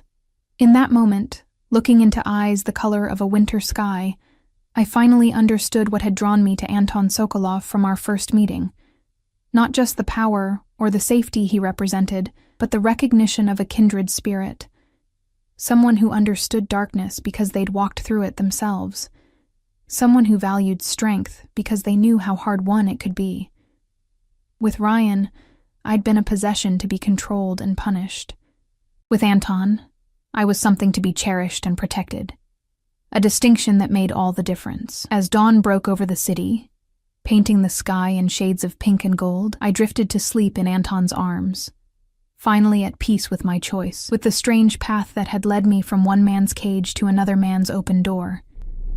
For the first time in longer than I could remember, I didn't dream of hands around my throat or shadows lurking just beyond sight. Instead, I dreamed of blue rooms and gentle touches, of a future built on mutual respect rather than fear. I dreamed of home. 6 months passed with surprising swiftness. Winter surrendered to spring, snow melting to reveal the first tenacious green shoots pushing through soil that had seemed permanently frozen. I'd undergone a similar transformation, thawing, healing, growing in ways I hadn't thought possible after Ryan's systematic destruction. My promotion to manager at Vertigo had been met with knowing smirks from staff who assumed it was due to my relationship with Anton rather than merit. Those assumptions faded as I implemented changes that improved both the customer experience and employee satisfaction. A revamped menu featuring signature cocktails I'd developed, a fairer scheduling system, and a zero-tolerance policy for handsy customers that the security team enforced without question. Anton and I settled into a rhythm that felt both exciting and comfortable. He maintained his business empire during the day, while I took night classes in business management, our schedules overlapping just enough to make our time together precious. Nights were spent in passionate exploration or quiet conversation, learning each other's bodies as thoroughly as we learned each other's minds. The more I learned about Anton Sokolov, the more complex he became in my eyes, a man of contradictions who could be ruthlessly pragmatic in business matters, yet surprisingly sentimental about family traditions. He kept his promise to shield me from the shadier aspects of his operations, though I wasn't naive enough to believe they'd ceased entirely. Some nights he'd return later than expected, tension radiating from his shoulders, and I learned not to ask certain questions. We'd established boundaries and respected them, my independence for his privacy, a balance that worked surprisingly well. I maintained friendships outside our relationship, including a strengthened bond with Mia, who'd been initially concerned about the speed of our involvement, but had warmed to Anton after seeing how he treated me. "He looks at you like you're the answer to a question he's been asking his whole life," she'd observed during a rare lunch date. "It's terrifying and beautiful at the same time." I knew exactly what she meant. There was an intensity to Anton's attention that could be overwhelming. The absolute focus he bestowed, as if nothing in the world existed beyond the space we shared. It was heady and occasionally frightening, but never controlling in the way Ryan's obsession had been. Ryan himself had become a ghostly presence in my past, rather than an immediate threat. According to Anton, he'd left Chicago shortly after our confrontation in the alley, returning to Milwaukee with, as Anton put it, a newfound appreciation for personal boundaries. I never asked for details about what exactly had transpired that night, and Anton never volunteered them, another boundary respected. At least, that was what I believed until the morning everything changed. I woke to an empty bed, unusual for a Sunday when we typically lingered over coffee and conversation before facing the world. A note on Anton's pillow informed me he'd been called away on urgent business but would return by evening. Not entirely unusual. His phone occasionally rang at odd hours with matters that couldn't wait, but disappointing nonetheless. I'd been planning to discuss something important with him, a step I was finally ready to take. I spent the day productively, finalizing next week's schedule for Vertigo, organizing my notes for an upcoming exam, preparing dinner as a surprise for Anton's return. It was nearing 8, the sky outside fading to indigo, when my phone buzzed with a text from an unknown number. "Turn on the news." Channel 7. A chill ran through me as I reached for the remote, an inexplicable sense of dread pooling in my stomach. The television flickered to life, the solemn face of a news anchor filling the screen. Breaking news from Milwaukee, where police have confirmed the identity of a body discovered this morning in an abandoned warehouse. Ryan Daniels, 34, a local business owner reported missing 3 days ago, was found dead of apparent gunshot wounds in what police are describing as an execution-style killing. Authorities are investigating possible connections to organized crime, as Daniels had allegedly accumulated substantial gambling debts with. The remote slipped from my numb fingers, clattering to the floor as the room seemed to tilt around me.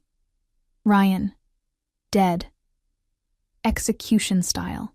The words echoed in my head, colliding with memories of Anton's promise months ago. Whatever happens with Ryan Daniels, it will be his choices that determine his fate. I was still staring at the television when the elevator door slid open and Anton stepped into the penthouse. He froze at the sight of me, at the news broadcast still playing, his expression shuddering immediately. "Eleanor," he began, setting down his briefcase with deliberate calm. "I can explain." Did you do this? My voice emerged as a whisper, shock muting my usual volume. Did you have Ryan killed? Anton moved further into the room, maintaining distance between us as if approaching a wounded animal. Not personally, no. The careful phrasing wasn't lost on me. But you ordered it. He met my gaze steadily, unflinchingly. Yes. The simple admission hit me with physical force. I'd always known what Anton was. He'd never hidden the darker aspects of his business from me, had merely kept them at arm's length. But there was a vast difference between abstract knowledge and the concrete reality of a man dead because of a connection to me. You promised me, I said, finding my voice at last, anger cutting through shock. You promised no violence. You said I wouldn't have blood on my hands. And you don't. Anton's voice remained steady, reasonable. This was my decision, my responsibility, not yours. Why now? I demanded, rising from the couch, needing to move, to put physical space between us. It's been months. He was gone, out of our lives. Why kill him now? Something flickered across Anton's face. Hesitation, perhaps, or resignation. He crossed to the bar and poured himself 2 fingers of vodka, drinking it in one swift motion before answering. He contacted your parents 2 weeks ago, he said finally. Told them he knew where you were, that you were being held against your will by a dangerous man, that he was coming to rescue you. Anton's mouth twisted in a bitter smile. Your father called me concerned. We've spoken several times over the past months. The revelation staggered me. You've been in touch with my family, behind my back. I reached out shortly after you moved in, Anton admitted, to reassure them you were safe, to give them a way to contact you if they chose to. They were hesitant at first, your father especially, but we've developed a rapport. My mind reeled with this new information. Anton communicating with my estranged parents, keeping tabs on Ryan even after he'd left Chicago, making unilateral decisions about threats to my safety, all without my knowledge or consent.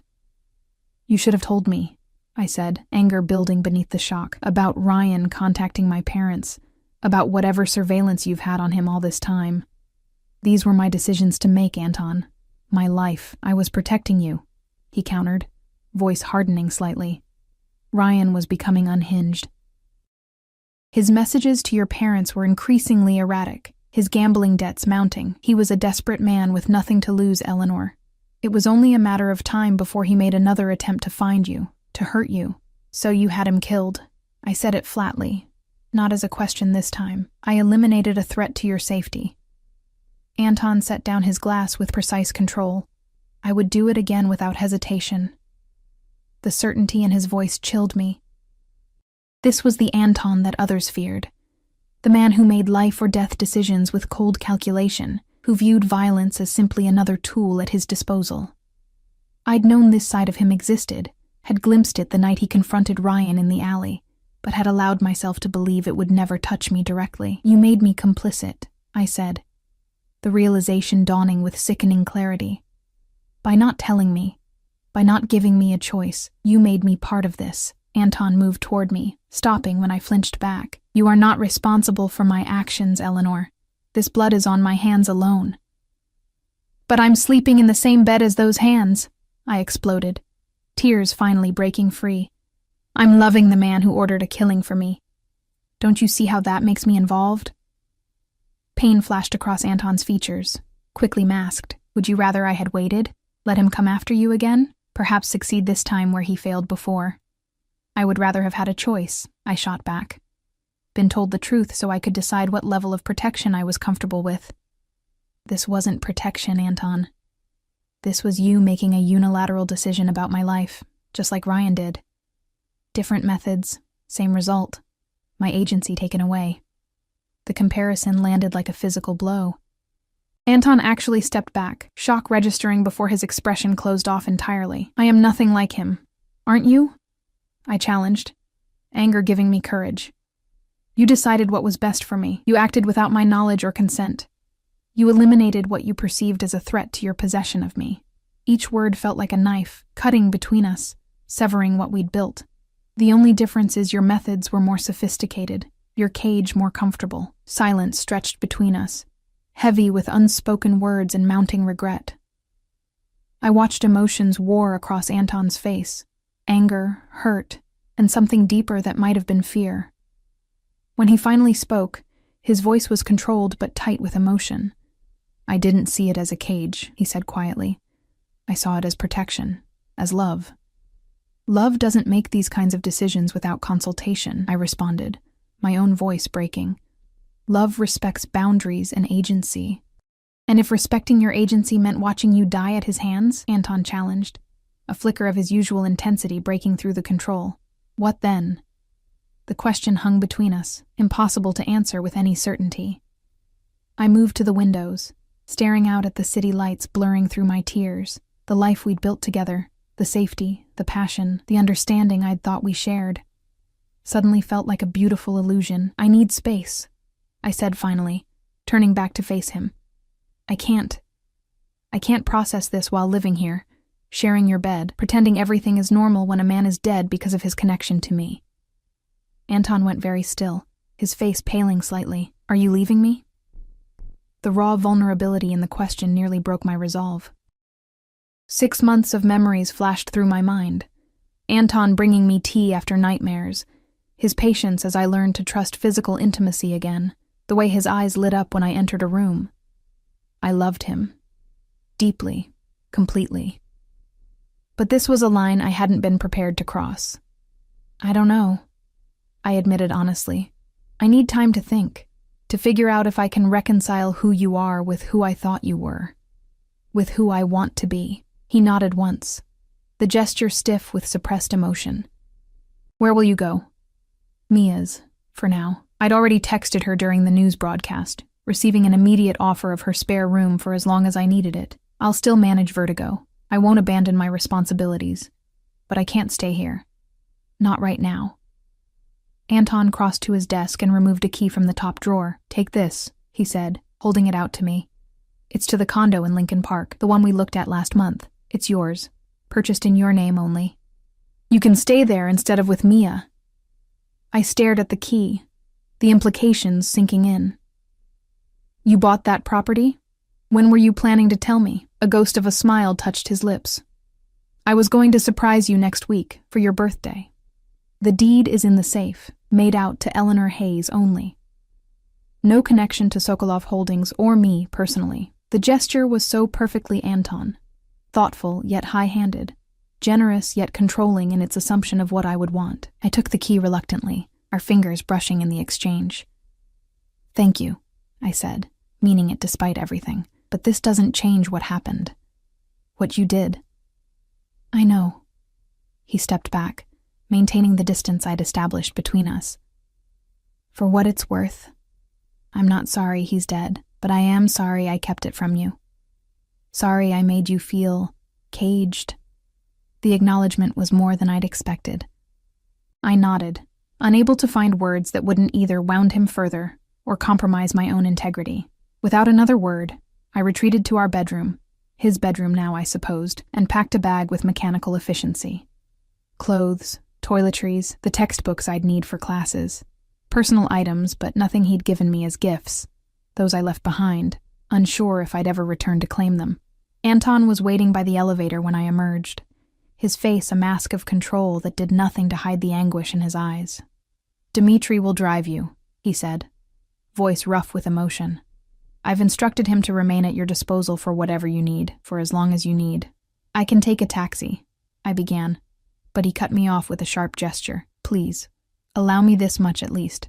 Let me know you're safe." I relented, recognizing that this, at least, was a form of protection I could accept. "All right." We stood in awkward silence as the elevator ascended, a chasm of unspoken words between us. When the doors opened, I stepped inside, turning to face him one last time. "I do love you," I said, needing him to know despite everything. "That hasn't changed. I just don't know if it's enough." Anton's composure cracked then, raw pain flashing across his features. "It was always enough for me." He placed his hand against the elevator door, preventing it from closing. "I won't pressure you, Eleanor. Take the time you need. But know this. There is nothing I wouldn't do to keep you safe. even if that means letting you go. The contradiction in his statement, protection through abandonment, struck me as quintessentially Anton. He removed his hand, allowing the doors to close between us. His face the last thing I saw as the elevator began its descent. Dmitri was waiting in the lobby, as stoic as ever, though I thought I detected a hint of sympathy in his usual impassive expression. He drove in silence to the Lincoln Park address, carried my bag inside, and departed with a simple instruction to call if I needed anything. The condo was beautiful, open and airy, with large windows overlooking the park, furnished with tasteful simplicity that blended my aesthetic preferences with higher quality than I would have chosen for myself. Anton had known exactly what I would like, down to the reading nook by the largest window and the fully equipped kitchen. It should have felt like a gift. Instead, it felt like a gilded cage, more spacious than the penthouse perhaps, but still constructed without my input or consent. I spent the first night alternating between tears and anger, between missing Anton with physical pain and resenting his high-handedness. By morning, exhaustion had dulled both emotions enough that I could function, could shower and dress, and make myself presentable for my afternoon class. Days stretched into weeks. I maintained my duties at Vertigo, where Anton was conspicuously absent during my shifts. Staff whispered, of course, the boss's woman living separately, tension visible whenever his name was mentioned, but Natasha shut down the worst of the gossip with surprising loyalty. "Whatever's between you two is your business," she said one night as we closed the bar. "But for what it's worth, he's miserable without you. Never seen him like this, not even after Katya." I didn't respond, unsure what to do with the information, with the knowledge that Anton was suffering as much as I was. We communicated primarily through text messages, brief, practical exchanges about Vertigo, or the occasional query about my welfare. He respected my request for space with characteristic thoroughness, never pushing, never appearing at the condo, though I knew he must have a key. My parents called 3 weeks after I'd moved out, the first direct contact we'd had in nearly 2 years. The conversation was awkward, stilted with unspoken recriminations about my disappearance, but ended with tentative plans for a visit in the summer. They mentioned Anton only once, my father noting that he seemed like a serious man who cares deeply for you. I changed the subject quickly, not ready to explain the complexity of our situation.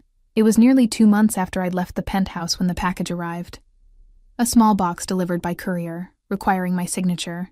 Inside, nestled on black velvet, was a delicate silver key pendant on a matching chain, accompanied by a handwritten note in Anton's precise script, "Eleanor, this belongs to you, regardless of where life takes you next." It symbolizes what I should have given you from the beginning: choice, freedom, self-determination. The key is yours, as is the decision to use it. I remain, always, yours, Anton. I turned the pendant over in my palm, recognizing it immediately as a replica of the key to the penthouse elevator, the one that granted access to his private domain. The symbolism wasn't subtle, but it was sincere in a way that touched me deeply.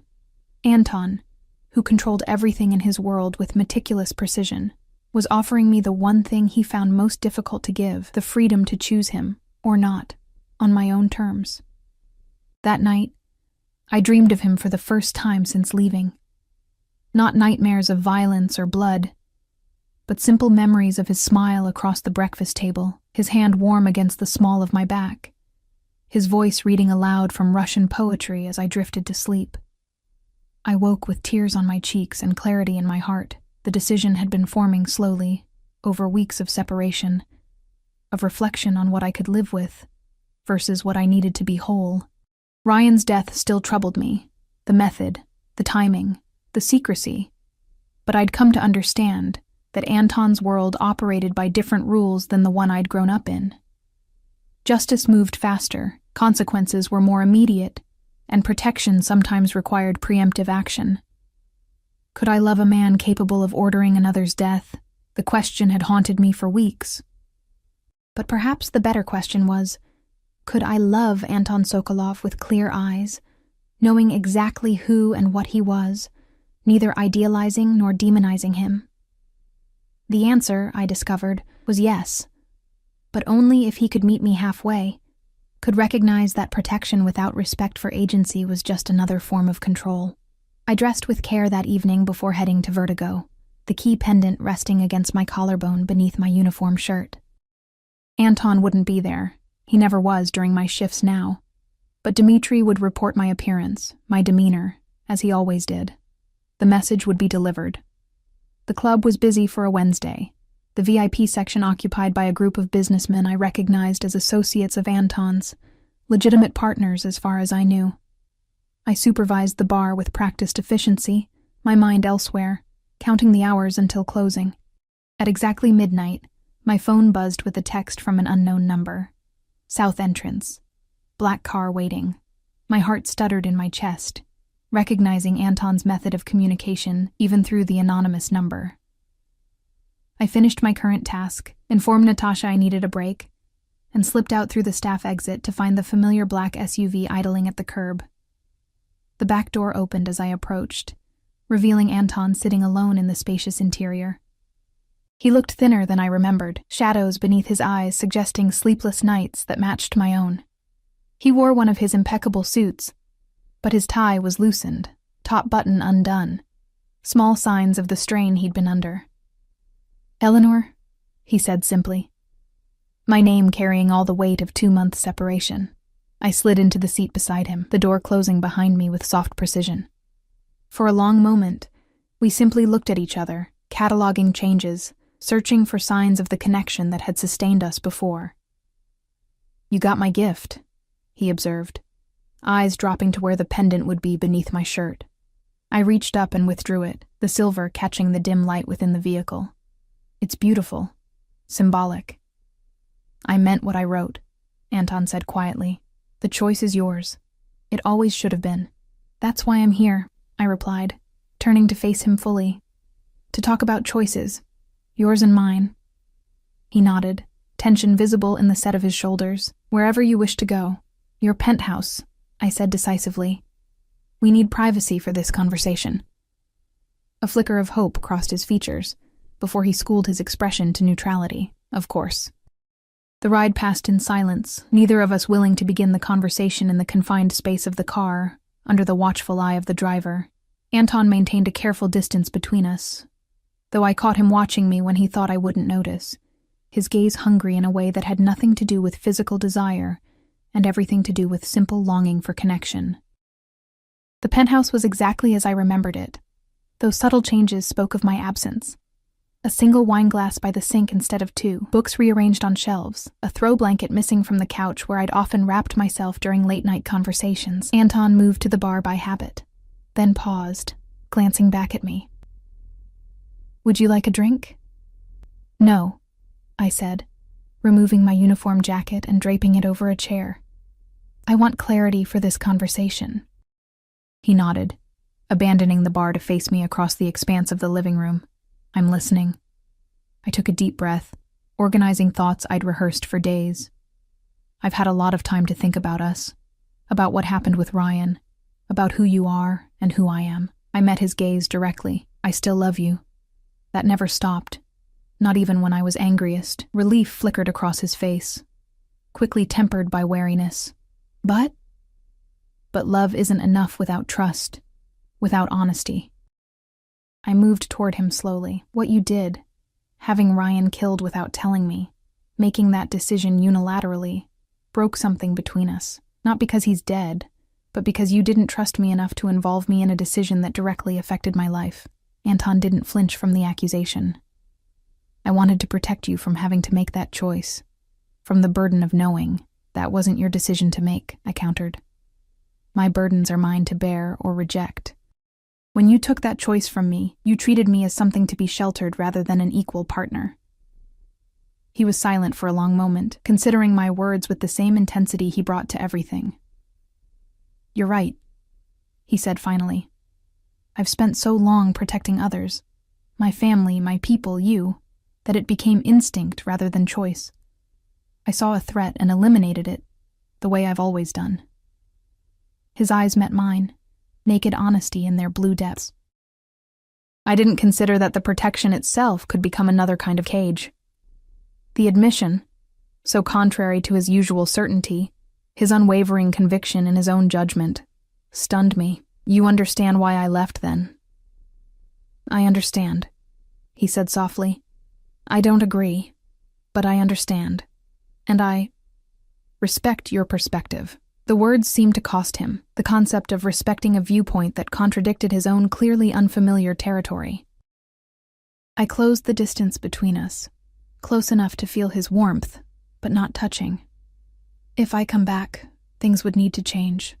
Real partnership means shared decisions, especially about matters that affect both our lives. No more unilateral actions justified as protection. Hope bloomed in his eyes, quickly contained. You're considering returning. I'm considering building something new with you, I corrected. Something based on honesty and mutual respect, not just passion and protection. Anton's hand rose, hovering near my face without touching, waiting for permission in a way he never had before. I can't promise perfection, he said with brutal honesty. I am what I am, Eleanor. My world operates by certain rules, certain necessities that won't always align with conventional morality. I'm not asking for perfection, I replied, leaning slightly into his touch, granting the permission he sought. I'm asking for inclusion, for trust, for you to see me as strong enough to handle the truth, even when it's ugly. His palm cupped my cheek with exquisite gentleness. You are the strongest person I know, he murmured. It was never about your capacity to handle difficult truths. It was about my need to shelter you from the darkness in my world, in me. I don't need sheltering, I said, covering his hand with mine. I need honesty. Can you give me that, even when the truth is ugly or frightening or might drive me away? Anton was silent for a long moment, his thumb tracing the curve of my cheekbone in a familiar gesture that sent warmth cascading through me. I can try, he said finally. It goes against every protective instinct I possess, but I can try. For you, for us. It wasn't an unequivocal yes. Anton was too honest for promises he wasn't certain he could keep. But it was real, a genuine commitment to growth rather than empty reassurance. I leaned forward, resting my forehead against his chest, feeling his heartbeat accelerate at the contact. That's all I'm asking, I murmured. That we try. Together. His arms came around me slowly, tentatively, as if expecting rejection. When I melted against him instead, a shudder ran through his powerful frame. I missed you, he whispered into my hair. Every moment of every day. I missed you too. I tilted my face up to his, finding his eyes damp with emotion he'd never have shown anyone else. Even when I was angriest, I missed you. His mouth found mine with aching gentleness, a kiss of reconnection rather than passion, of promise rather than possession. When we parted, he rested his forehead against mine, eyes closed as if memorizing the moment. Come home, he breathed, the words barely audible. Please. Home. The words still carried such weight, such meaning. I thought of the condo in Lincoln Park. Beautiful, comfortable, mine alone. Then I thought of this penthouse, with its memories both painful and precious, its connection to the complicated man before me. On one condition, I said, pulling back enough to meet his gaze. We redecorate. Make this place ours, not just yours. A fresh start. A smile spread across Anton's face, genuine and warm in a way few people ever saw. Anything you want. Paint the walls pink if it makes you happy. I laughed, the sound surprising us both after months of tension and separation. Not pink, but definitely some color. This place is like a luxury hotel. Beautiful, but impersonal. I never needed it to be personal before you, he admitted, tucking a strand of hair behind my ear. It was just somewhere to sleep between business obligations. You made it home. The simple truth of his words touched me deeply. Anton Sokolov, feared and respected throughout Chicago's underground, had found home in a bartender running from her past. There was poetry in that, a symmetry that felt right despite everything that had happened. I'll need time, I cautioned, unwilling to pretend all wounds had miraculously healed. Trust takes longer to rebuild than it does to break. We have time, he assured me, hand finding mine and squeezing gently. All the time you need, and we did. The following months weren't easy. We argued, we negotiated boundaries, we sometimes retreated to separate corners to lick our wounds, but we talked. truly talked, in a way we never had before. Anton shared more of his business with me. Not the illegal aspects, but enough that I understood the pressures he faced, the decisions he had to make. I shared my fears about becoming complicit in violence, about losing myself in his world of power and control. Slowly, carefully, we built something new together, a relationship founded on hard-won honesty rather than idealized illusions. The penthouse transformed with splashes of color and personal touches, becoming a true home rather than a showplace. Anton delegated more responsibilities to trusted lieutenants, carving out time for us to build a life beyond the demands of his empire. Ryan's death remained a shadow between us. Not a barrier anymore, but a reminder of what could happen when protection became control. I visited his grave once, alone. Not out of love or even forgiveness, but acknowledgement of the complex path that had led me from his arms to Anton's. I left nothing behind but the last vestiges of fear he'd instilled in me. My parents visited in the summer as planned, their initial wariness toward Anton melting under his determined charm offensive and obvious devotion to me. By the time they left, my father was exchanging whiskey recommendations with him, and my mother was extracting promises for holiday visits. A year to the day after I'd returned to the penthouse, Anton proposed. Not with grand gestures or public declarations, but with quiet certainty as we sat on the terrace watching the sun set over the city that had brought us together. "Marry me," he said simply, producing a ring I recognized immediately as Katya's, an heirloom his mother had given him months ago, according to the confession that followed. "Be my partner in all things, as you already are in everything that matters." I looked at the man before me, powerful yet vulnerable, dangerous yet gentle, commanding yet increasingly willing to compromise. He wasn't perfect, neither was I, but we'd built something real together, something that acknowledged the darkness in both our pasts without allowing it to determine our future. "Yes," I said, extending my hand for the ring, for the commitment it represented. "Partners in all things." His smile as he slipped the ring onto my finger was worth every painful step of our journey, every tear shed and argument weathered. This wasn't the fairy tale ending I'd dreamed of as a girl. There were too many complications, too many moral ambiguities for that. But it was real, and hard-won and ours. I'd run from one man's cage only to find another man's door standing open, not to perfect safety or unambiguous happiness, but to a life lived with eyes wide open, choices made with full awareness of their consequences. It wasn't the ending I'd expected when I fled Milwaukee with bruises hidden beneath makeup and terror dogging my steps. It was better. It was true. It was ours. And as Anton pulled me close, his lips finding mine in a kiss that sealed our agreement, I knew that sometimes the greatest love stories aren't about perfect people finding each other, but broken ones healing together, not despite their scars, but because of them.